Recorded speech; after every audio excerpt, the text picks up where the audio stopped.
All right, today we are continuing my favorite aspect for each hero. Two quick reminders about this. One, this is from a solo player's lens, right? So this isn't multiplayer games. This is just a solo player's perspective and how I look at these heroes from just playing solo. And two, this is my favorite aspect to play them, not necessarily the best aspect. If you want to watch the old videos, I'll pin them in the corner so you can check them out. So let's jump right into this because we got a few interesting ones to go through. But we first have to go through Spectra. Now, here's the thing. I don't mind Spectrum. I know a lot of people like her. I think she's kind of weird. I feel like we all thought you wanted to flip between energy forms a lot, and I'm slowly coming to the realization that maybe that's not the case. You actually don't want to flip that often with her, or you're supposed to pop down Alter Ego and back up to Hero like a lot more than I am. I don't know what it is, but Spectrum, you just can't go between energy forms really easily. They do, or she does have what, 3 cards that let you switch energy forms, which is fine. And you go to Alter Ego and back up, you can do it. And Blue Marvel lets you switch, but that's kind of it.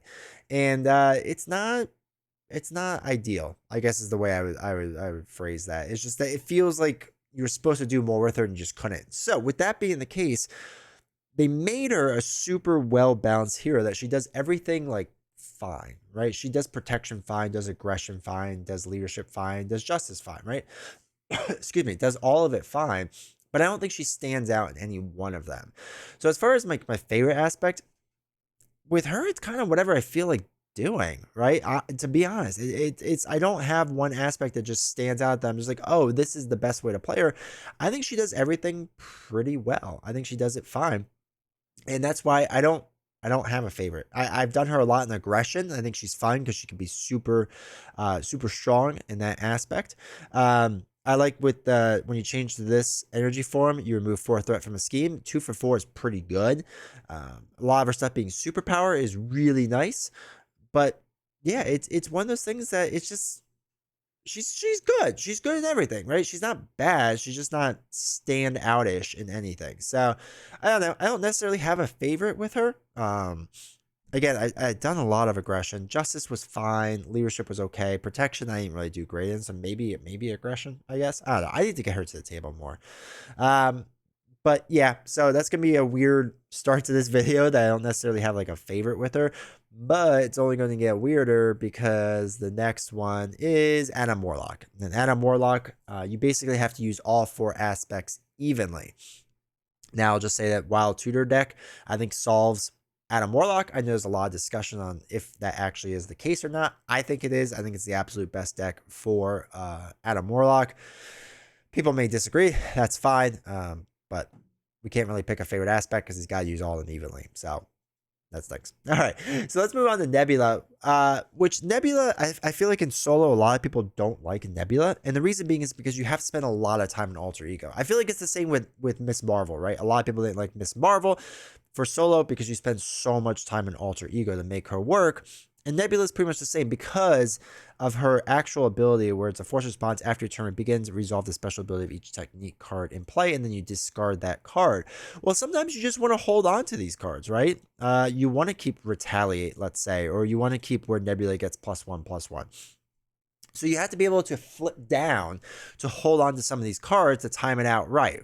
So like if you play, let's say, Unyielding Persistence, you do an attack, then you want to flip down so you can keep this card for next round so you can get another attack in. So that's, basically you're swinging for 3 instead of 2 for 2 rounds. So yeah, it's interesting with her because you have to kind of force yourself to be more so an Alter Ego. That being the case, with her being Alter Ego, I kind of can only get her to work in Justice for solo. And I think cards like Think Fast really help her out because, obviously she's a Guardian hero. You take your 1 damage and you can confuse the villain, which is huge. Under Surveillance is huge so that the main scheme, or the main scheme doesn't threat out too quickly. And I like Counterintelligence a lot, right?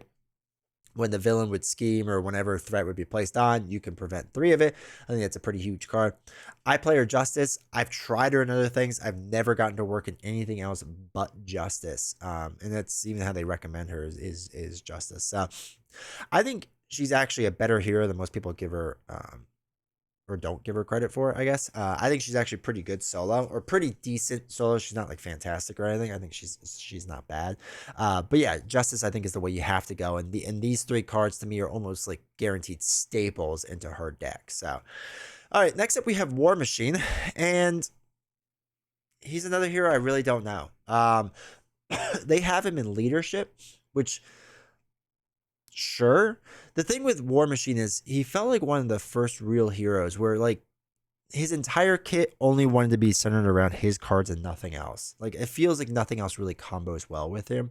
I've seen people use shield decks, right? I'm just showing one shield card, for example, with Sky Destroyer. But I've seen people use shield decks and they really like that for him. His alter ego is a shield.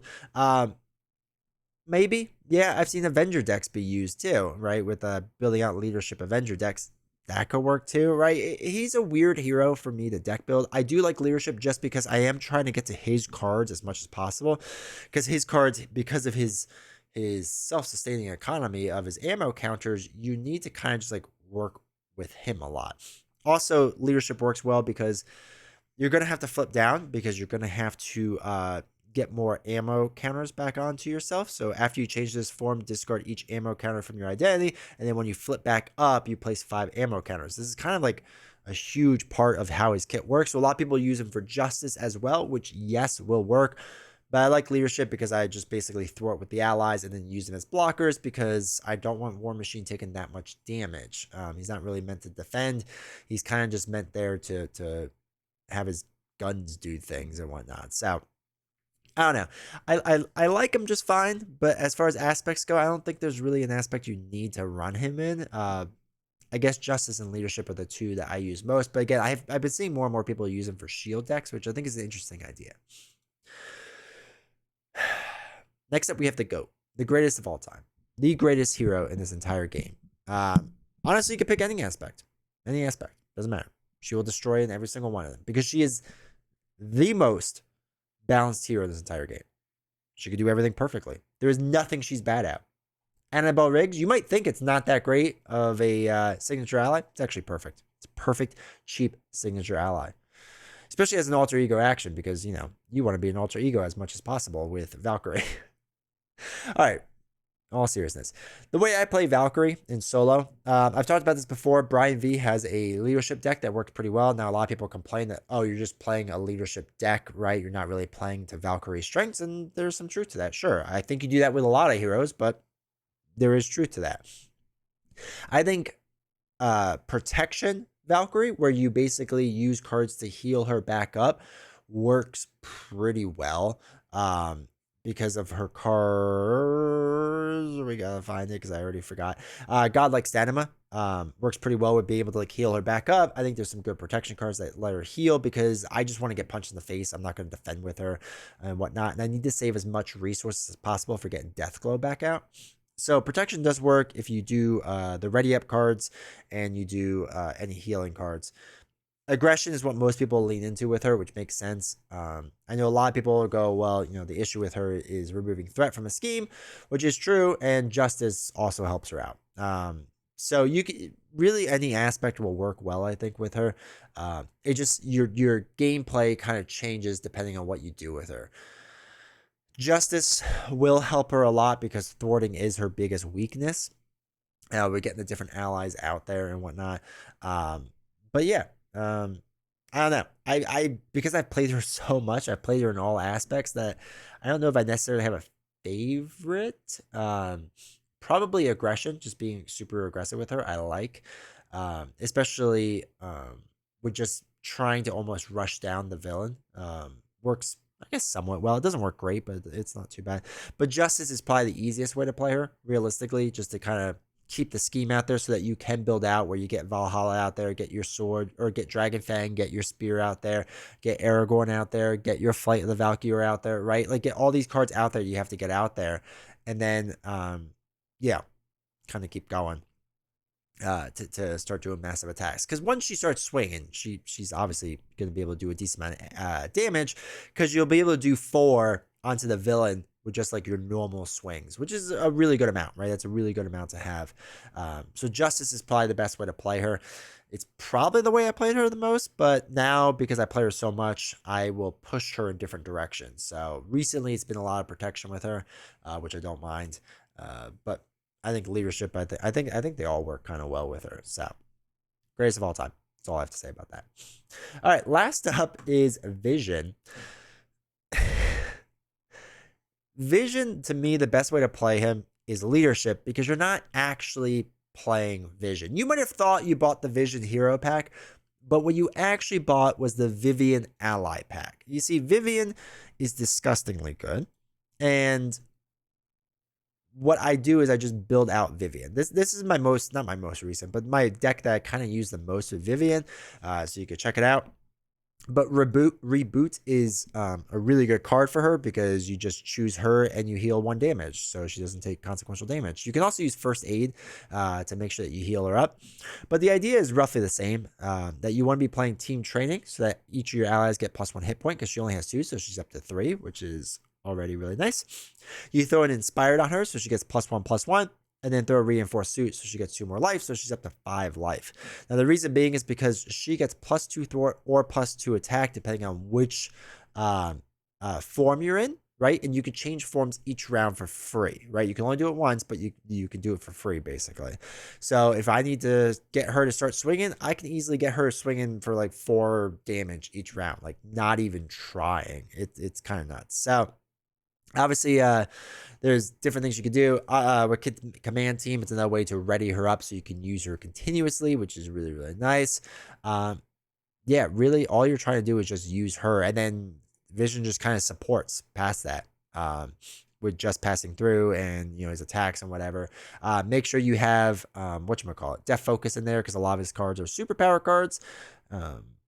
Then you have your solar gem for a resource generator, which is pretty cheap, and you just support Vivian, right? Do whatever you can to support Vivian. That's it. That's the name of the game. That's how you play Vision. So I know a lot of people get pretty bored with Vision pretty quickly because that is what you're doing. But it's the easiest way to play him, and he's super strong doing it this way. So yeah, that's my way of playing Vision. I have to try it in other aspects. I wonder if you could probably build her out in aggression and just make her like have way too much attack. That would be pretty fun, interesting too. So anyway, that's this cycle. That's the Mad Titan Shadow cycle. Going through everything. We'll probably take a break from next week because I have to slow these down just a little bit till Rogue and Gambit come out. Because I want to give myself some time to play them before I do the last cycle. So next week you probably won't see this video, but the following week we'll pick it back up. But yeah, hopefully you've been liking this series. Let me know your thoughts about each hero down below. I would greatly appreciate it. And while you're down there, make sure to hit the like button, hit subscribe, leave a comment, all that fun stuff. It really helps out the channel. And I will see you all next time.